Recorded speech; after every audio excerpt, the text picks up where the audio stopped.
Good morning and welcome to Coffee with Chosen. My name is Monica.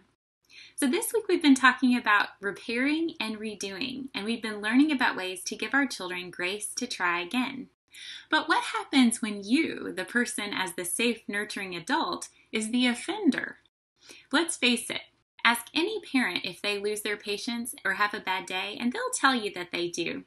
There is no perfect parent, they'll say, which is true. But we as parents of children from hard places are on a whole other planet of difficult when it comes to raising kids, trying to regulate our own emotions.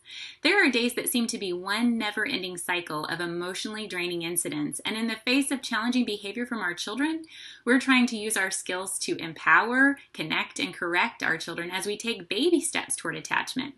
I don't know about you, but for me, it's exhausting, and I'm not always able to remember and utilize the skills that I know. Fatigue can get the best of me, and I end up saying or doing things from a place of frustration. The thing is, our children hear our corrective phrases all day. We say gentle and kind, or redo that with respect, please. But they're intelligent enough to know when we're not being gentle, kind, or respectful when we lose our cool. So what's a parent to do? We practice the skills we're teaching. What better way to anchor in our child's mind the importance of relationship repair when they have the opportunity to forgive us for something that we've messed up? For example, now this is one of my better moments, but when I lose my cool and say something out of frustration about my child's behavior, I've often bent down to his eye level, taken his hand, and said something like this. You know what, buddy? I need to ask for your forgiveness for the way that I acted just now. I realize I was not kind when I told you that I wanted you to be quieter because I was trying to work. In fact, I was grumpy and very rude. Will you forgive me and let me try again with a respectful voice? You know, I've never had a time when my child refused to give me another chance. What grace! And how wonderful to have a chance to build our attachment through the act of forgiveness.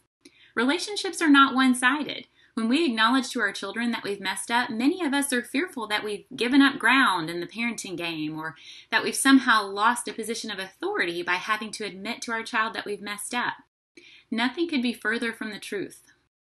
Think about your own relationships. Have you ever admired or respected someone more when they're always right and you're always the one having to apologize? We know when others have wronged us, and when they don't admit it, it harms the relationship with them. So it is with our children, although we seem to expect even more from them than we expect from others. So the application in all of this? Take the lead in being the relationship repairer in your home. When you mess up with your kids, take the time to say so and ask them for a redo just like you would in any relationship. You just might find a new level of attachment start to take place that you never thought possible. We all make mistakes. There are no perfect parents, but there are parents who connect with their kid through their own failures.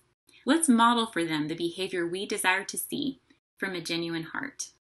Keep up the good work, families. Chosen is cheering you on. Have a great day.